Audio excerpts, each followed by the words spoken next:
Are you the right person to Mm-mm. make 1.2M in a single day? Diba?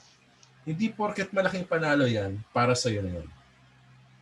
Sometimes, biyayaan ka ng 1 billion, pero you're not the right person yet to manage that kind of money. Iwawaldas mo lang yan.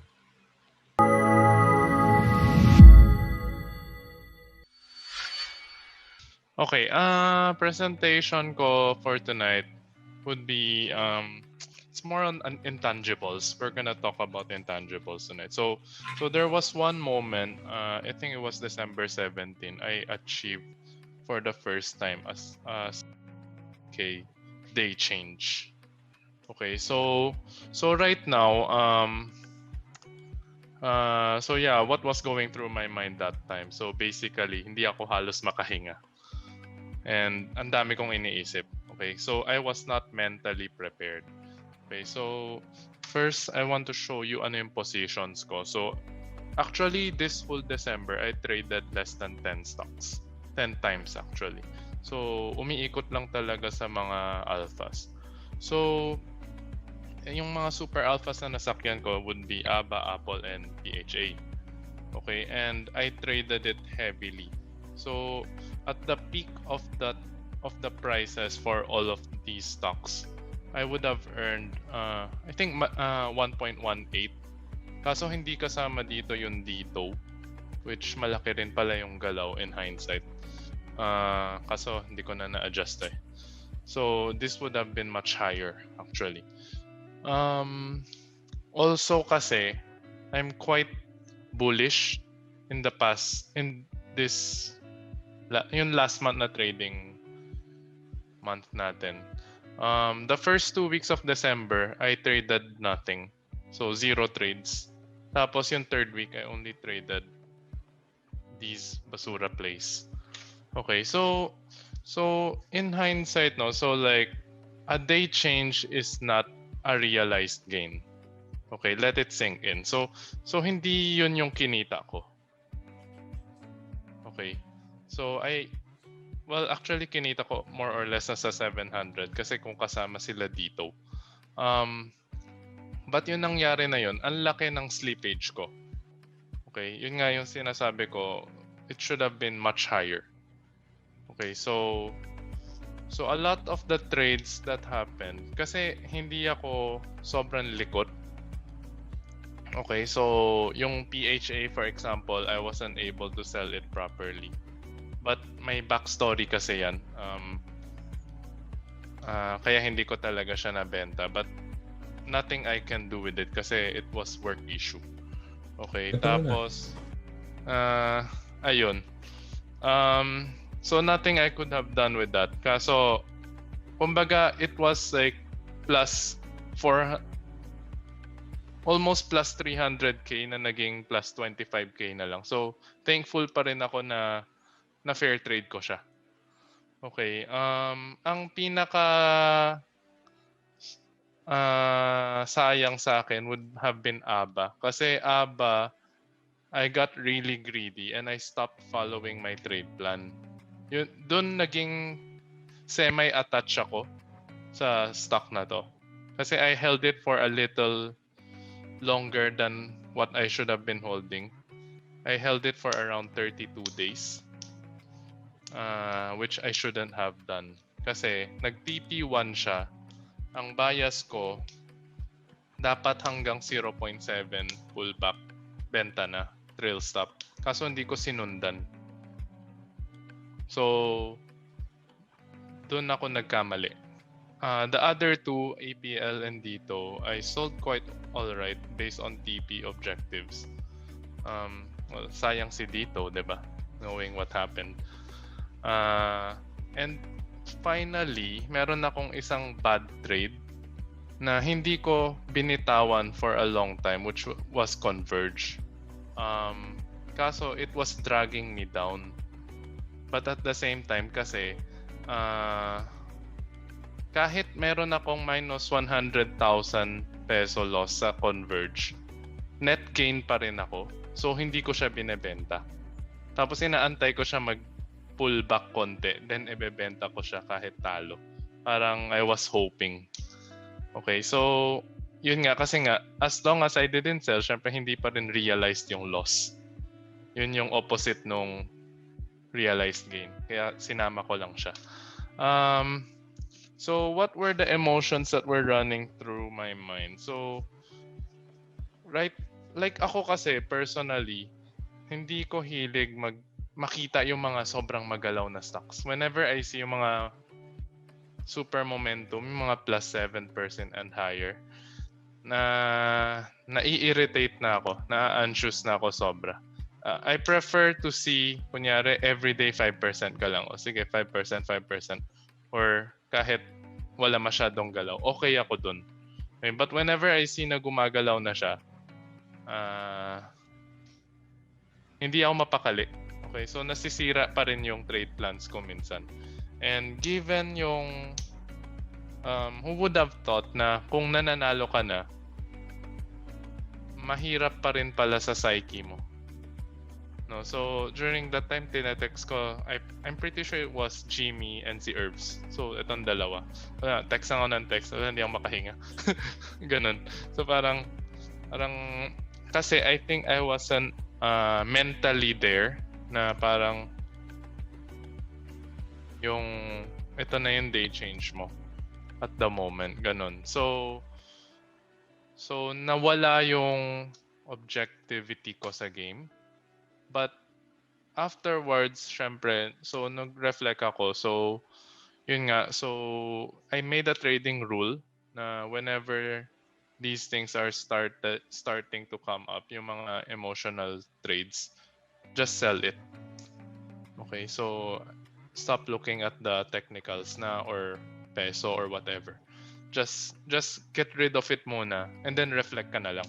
Kasi just because you're emotional doesn't mean it's a disadvantage. Or trim ka kung tingin mo, basta to a point na kakayanin mo dapat.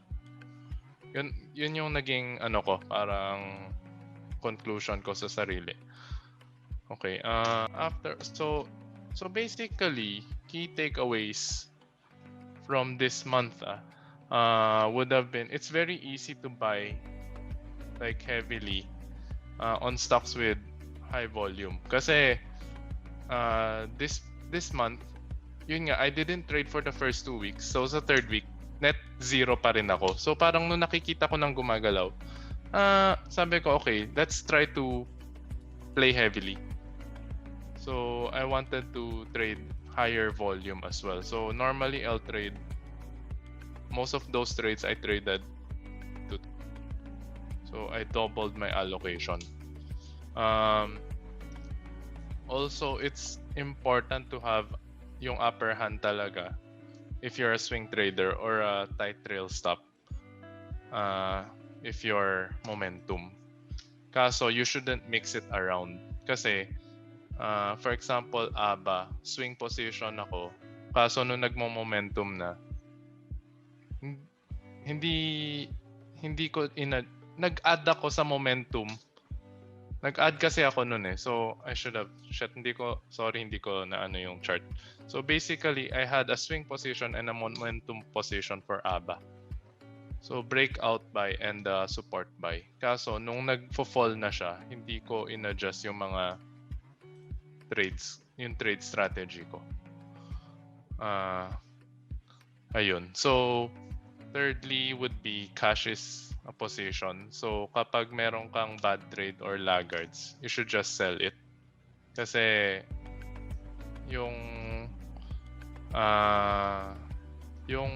if I have no cash dun sa third week of the month, I wouldn't have been able to trade most of my trades. At the same time, if I was so hard-headed on myself na I didn't sell Converge. Hindi ko rin malaki, kasi hindi malaki yung position ko sa Converge, kaso it's still 1M. So I wouldn't have been able to use it on other stocks. Okay, so then fourthly, you'll never really overcome the emotions, but you should get over it faster.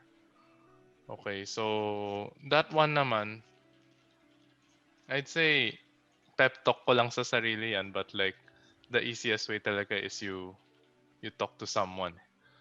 Talk to someone you can share para wala na agad yung emotion. Kasi kung hindi ako nagte-text kila Jimmy or Irvs nun, I mean, siguro like the whole time I'll be stuck in my mind na parang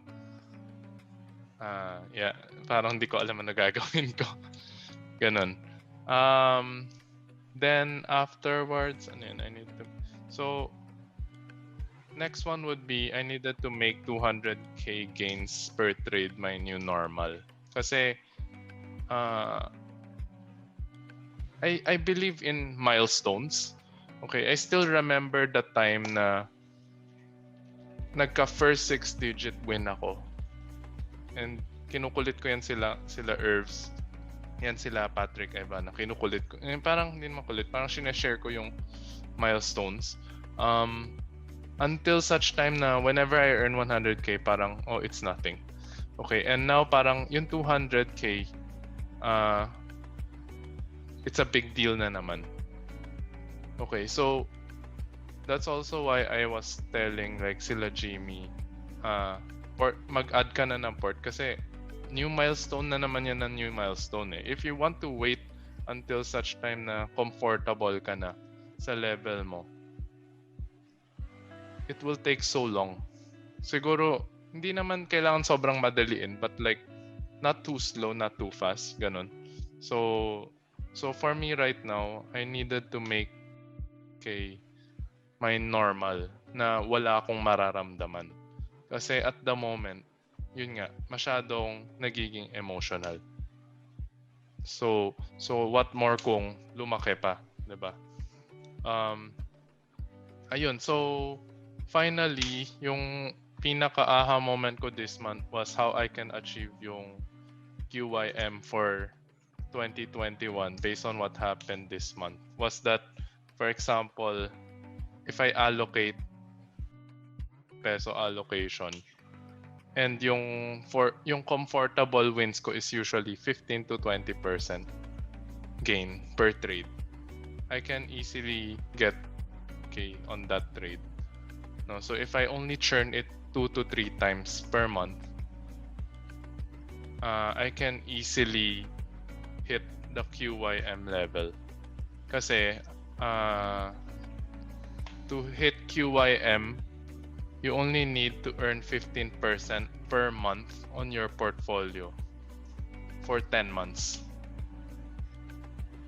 if you compound it.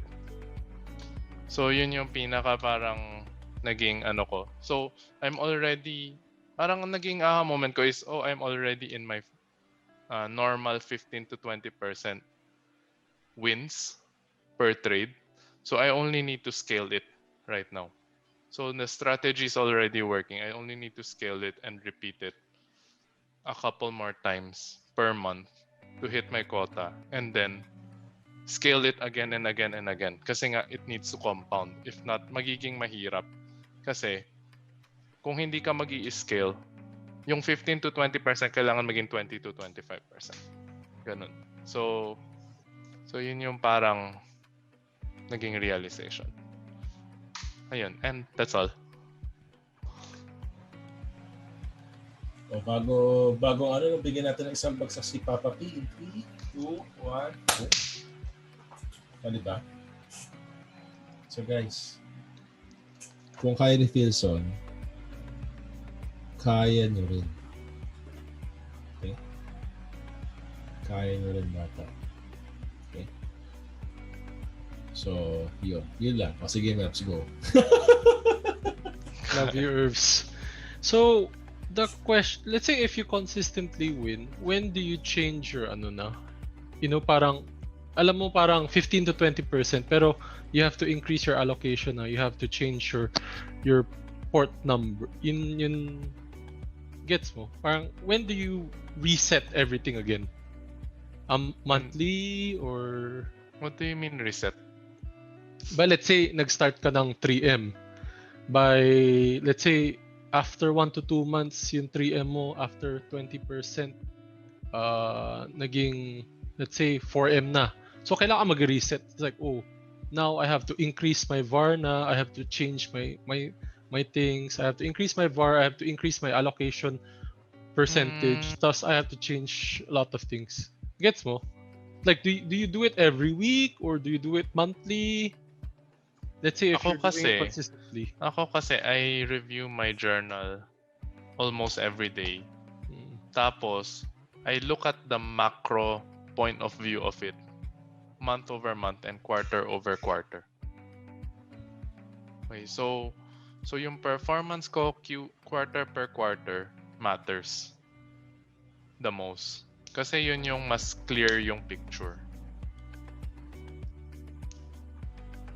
Yeah, kasi alam mo yung parang pag tinititigan mo yung numbers every day, parang hindi mo ma-appreciate. Okay, that's why sometimes step back ka sa journal mo. Tapos tingnan mo after 1 month, ano ba yung mga kalokohan mo. Diba? Kaso, syempre to answer that question, kung every month nagko-compound, every month kailangan nag-i-increase yung VAR mo. Goods. Kasi you're scaling your trades as well. I mean, yun yung sa akin. Kung fix ka sa 2%, 3%, tataas talaga yan.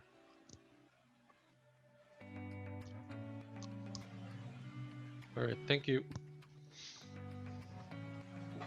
Let that sink in kung sinabi ni Philson.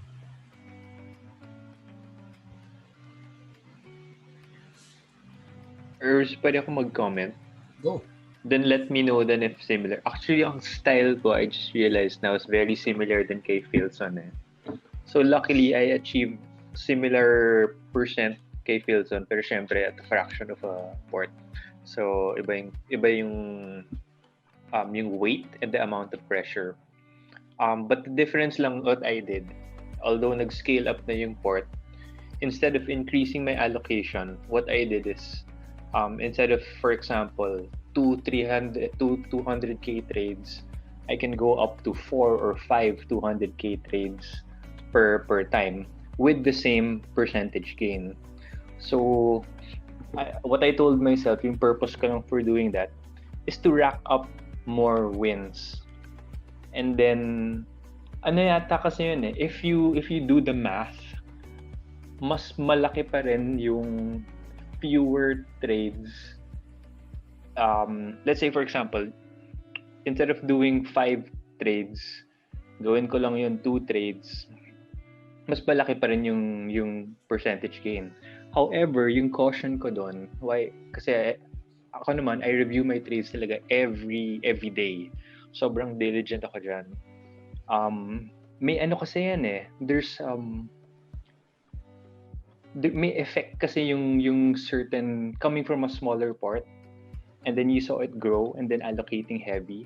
May effect kasi yan sa mental mo So parang I feel like there has to be levels, parang certain levels to achieve before you can all of a sudden gigising ka. You can't just tell yourself, "Oy, I trade 200, all of a sudden I'll trade 500." Parang hindi siya ganun ka-automatic So I guess it's also a caution to the group. Although everyone wants a big win immediately, I tried it So parang parang it might be good also. Let me know, Herbs, but it might be also good to take your time.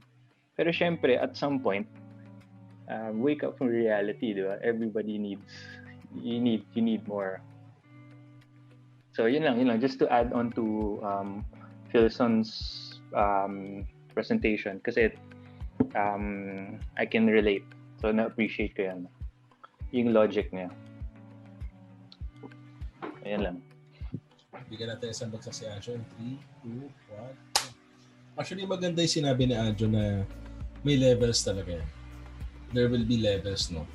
So, ano yun parang a good way of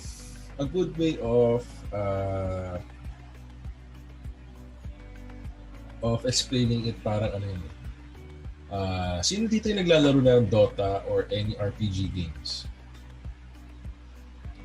Okay, almost everyone plays that, no? Yung ganyan games, no?